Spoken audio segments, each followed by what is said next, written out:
Convex mirror यानी कि उत्तल दर्पण। पिछली क्लास में हमने पढ़ा था अवतल दर्पण के बारे में। तो वो होता है कन्वर्जिंग मिरर यानी कि अपसारी, ये होता है डाइवर्जिंग मिरर यानी कि अभिसारी।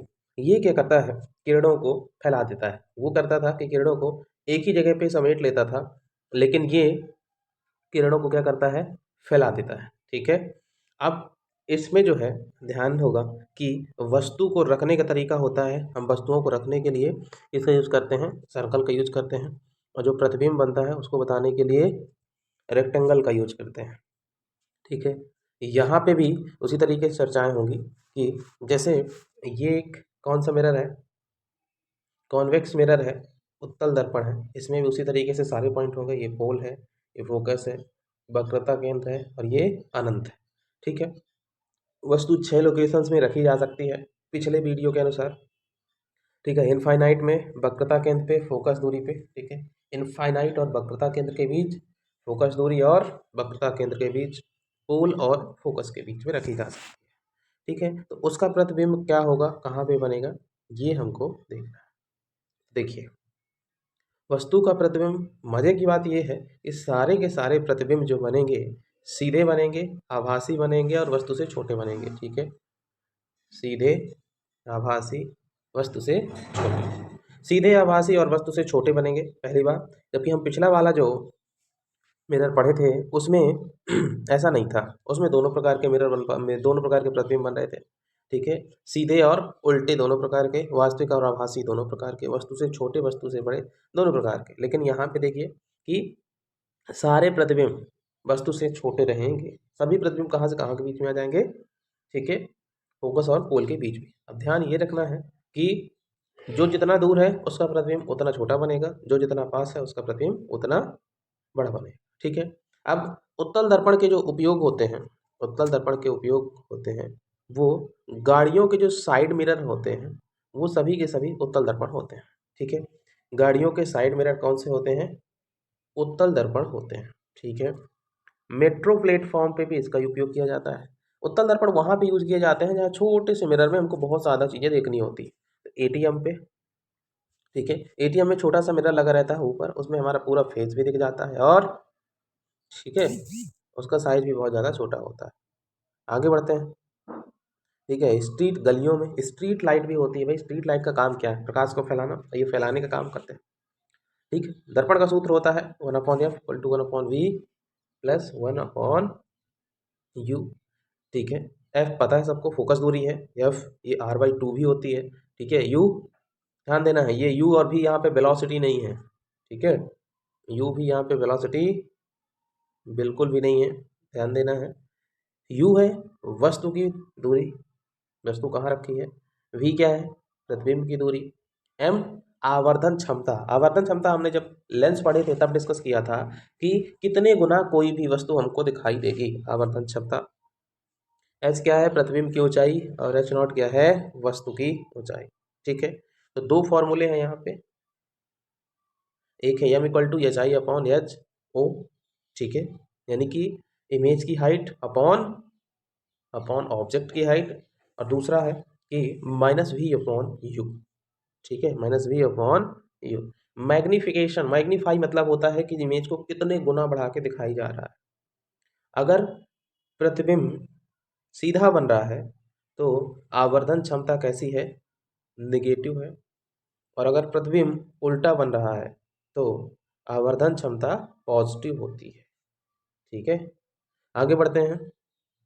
अगर मैग्निफिकेशन 1 है तो बराबर इमेज बनेगी, मैग्निफिकेशन 2 है तो 2 गुनी इमेज बनेगी, मैग्निफिकेशन 3 है 3 गुनी, मैग्निफिकेशन आधा है तो आधी इमेज बनेगी। आधी इमेज का मतलब यह है कि उसके साइज में आधी, ऐसा नहीं है कि आधा दिखे आधा ना दिखे। और आगे बढ़ जाते हैं। उत्तल दर्पण में बने प्रतिबिंबों की आवर्धन क्षमता 1 से कम ही होती है। क्यों भाई, क्योंकि सारे दर्पण जो होते हैं उनमें जो प्रतिबिंब बनते हैं वो हमेशा वस्तु से छोटे रहते हैं। हमने देखा था सभी के सभी फोकस और पोल के बीच में बन जाते हैं। सबसे दूर वाली वस्तु का प्रतिबिंब सबसे छोटा और सबसे पास वाली वस्तु का प्रतिबिंब सबसे बड़ा बनता है।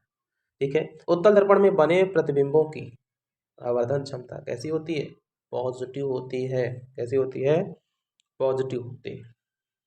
अच्छा चलिए, अब इस फॉर्मूले से भी कुछ कुछ क्वेश्चन पूछे जाते हैं कभी कभी, तो एक क्वेश्चन डिस्कस कर लेते हैं।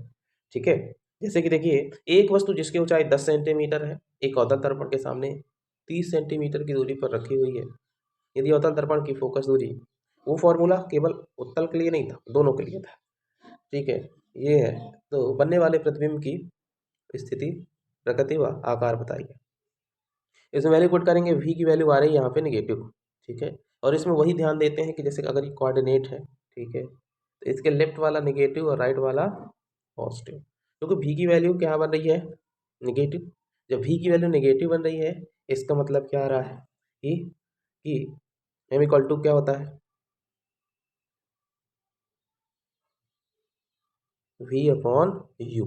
तो u भी माइनस का था और v भी माइनस का है, माइनस माइनस प्लस हो जाएगा। आवर्धन क्षमता कितनी आ रही है, -1।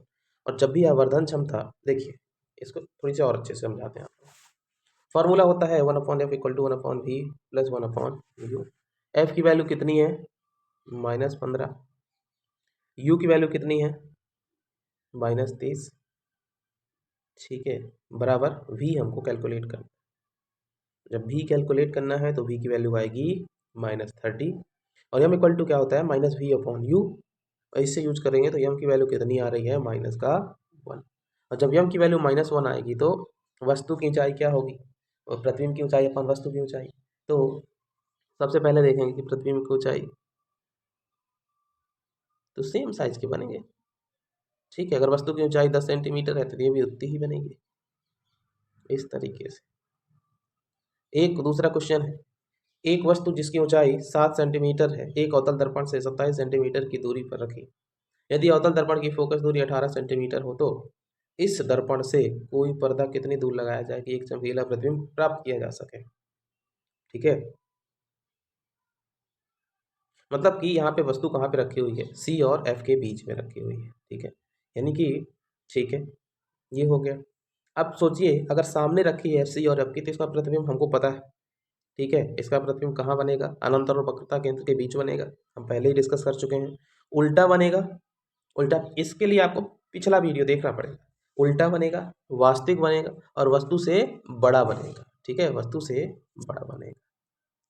ठीक है, इसके लिए वो वाला डायग्राम आपको ध्यान देना पड़ेगा। फॉर्मूला लगाएंगे 1/f equal to 1/v plus 1/u। जैसा कि हम पहले बता चुके हैं, चाहे उत्तल दर्पण हो चाहे समतल, चाहे उत्तल दर्पण हो और चाहे अवतल दर्पण हो, दोनों के लिए यही फॉर्मूला है। और इसमें जब हम यूज करेंगे तो v की वैल्यू आएगी -54 और m की वैल्यू आएगी -2। m की वैल्यू -2 होने का मतलब है, माइनस का मतलब है उल्टा होगा। दूसरी बात, उसका साइज कितना होगा, 2 गुना होगा। इसी तरीके से न्यूमेरिकल आप लोगों को करना है। करने के बाद इसका आंसर कमेंट बॉक्स में पोस्ट करना है। ठीक है, चलिए कल की क्लास में अपन स्टार्ट करेंगे लेंस के बारे में। धन्यवाद।